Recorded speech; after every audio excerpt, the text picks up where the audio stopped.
So what I'm trying to understand is like understanding um, archetypes. I'm trying to get more into Jung because I feel like he has a lot of interesting stuff to say in terms of like the psycho spiritual perspective. Like how do you interpret things? For example, like angels and demons, or entities, or deities. How would you interpret this? And we can just begin with like angels and demons, for example, because that's been a theme for me as of late. Is like looking at um, mostly demons, to be honest. And I never intended for it to go that route, but it went down that route sort of by itself.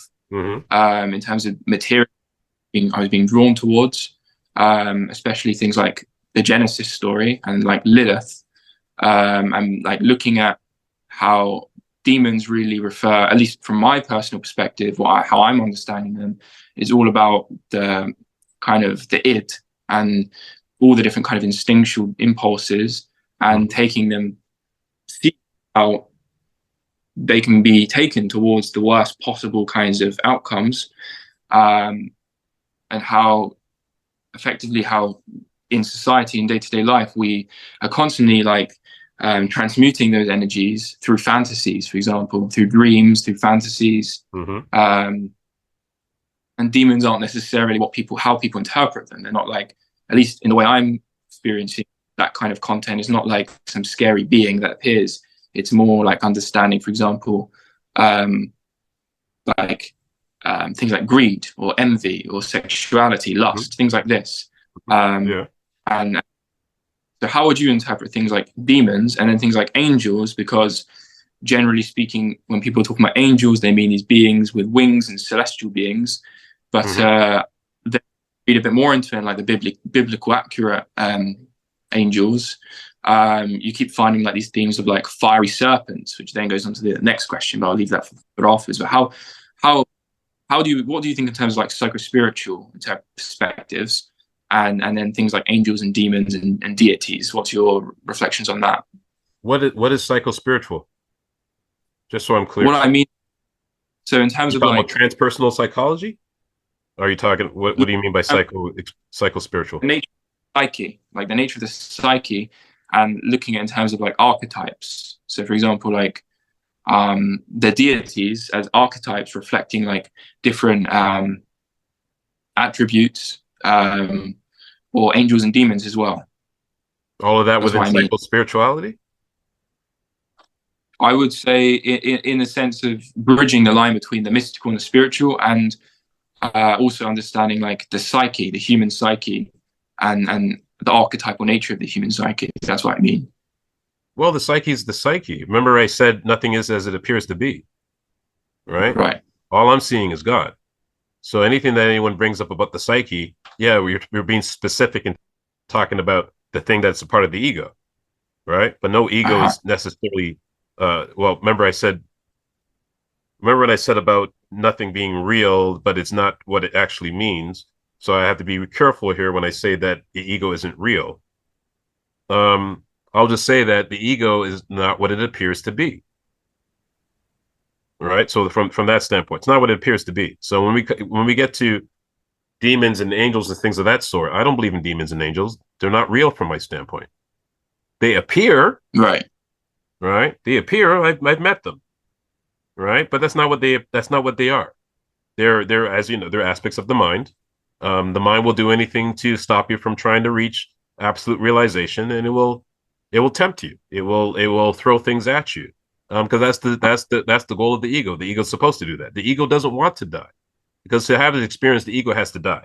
The ego doesn't want to die, so it's doing everything it can to survive, hoping Right. that you don't try to kill it. So it will throw things at you so that you'll get distracted and you'll be attracted or repulsed by what you're seeing. So a lot of people disagree with me with this because they haven't had God realization. So they will say, "Oh, demons and angels are real." Well, I'm not going to argue if they're real or not because they're real from the standpoint of the ego. I don't disagree with that.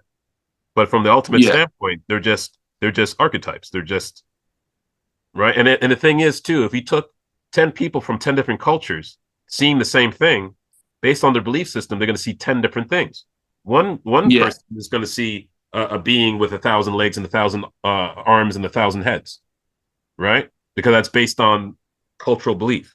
Another one's going to see an angel, probably a white-skinned being wearing a white outfit with wings and probably Right. blonde hair and a halo over it. That's what they're going to see. Another person's going to see a monster-like type of being, but it's a being where the skin is, I don't know, has a trillion eyes in it or something.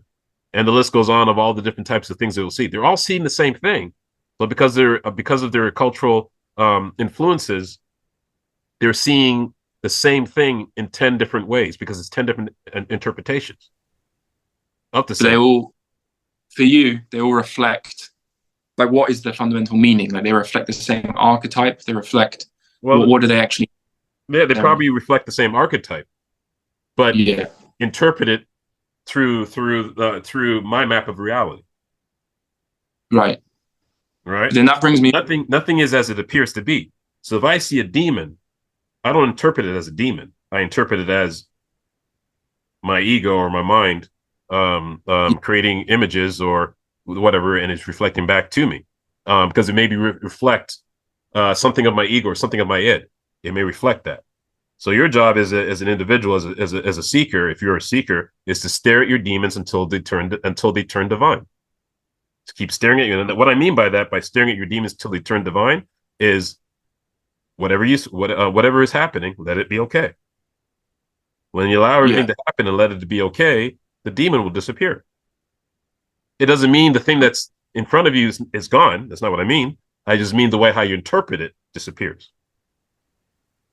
So with me, you can throw any demon at me, you can throw any angel at me. It's nothing to me. Yeah, I may feel some fear because that's my ego feeling fear. I'm not feeling fear. I'm the ground of all being. I created that. That's my creation.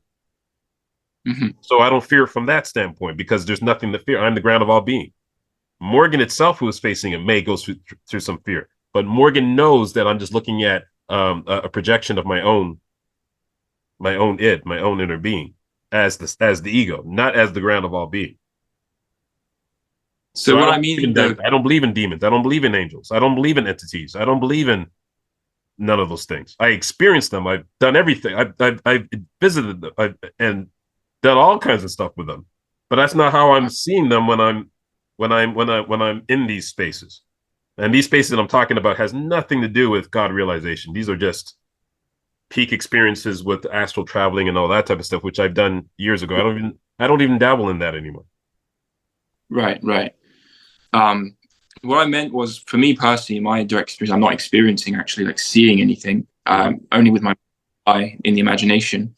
But for me, I'm more interested in like what they mean. Like that's where, for me, the psycho-spiritual stuff comes in, like the psychological interpretation. Like what do they actually mean in terms of these archetypes, in terms of angels and demons, and whether you had any sort of understanding or any perspective, like what for you, what do they represent? I don't really care about any of that because I don't study psychology on that level. I don't study transpersonal psychology. It doesn't matter what they mean because that has nothing to do with God realization. So I could entertain myself and look up what these archetypes mean, and even then, a psychologist is giving me their interpretation of what they think it means. Nobody knows what they mean, right? People are just giving their best educated guess based on trial and error, based on other people's experiences, and the ego is trying to define what these archetypes are. We just know that the archetypes exist, that it's a projection of the mind, and it's coming from out of you. That we know. But no one can really interpret for sure what they represent from that standpoint. But if you interview 1,000 people or 3,000 people, and you can be able to narrow it down to this is what it probably means, this is where it's stemming from, and there may be some truth to that. But I don't care about any of that because it has nothing to do with God realization. That's psychology. Now, one can learn psychology and become God realized. You can do both. But all that stuff to me is just distracting me from reaching what the goal is. Yeah. God realization, none of that stuff really, really necessarily matters. It's just entertainment. As long as you can indulge in it, as long as it doesn't distract you from the goal. And have you like trapped in it because of transpersonal psychology? I'm not against transpersonal psychology. I actually really, really like it. But again, it has nothing to do with me reaching the goal of God realization. These are just, they can become more distractions, more traps. As long as you don't Have get you the indulged intellectual in mind to jump in the way and stop you from that pursuit.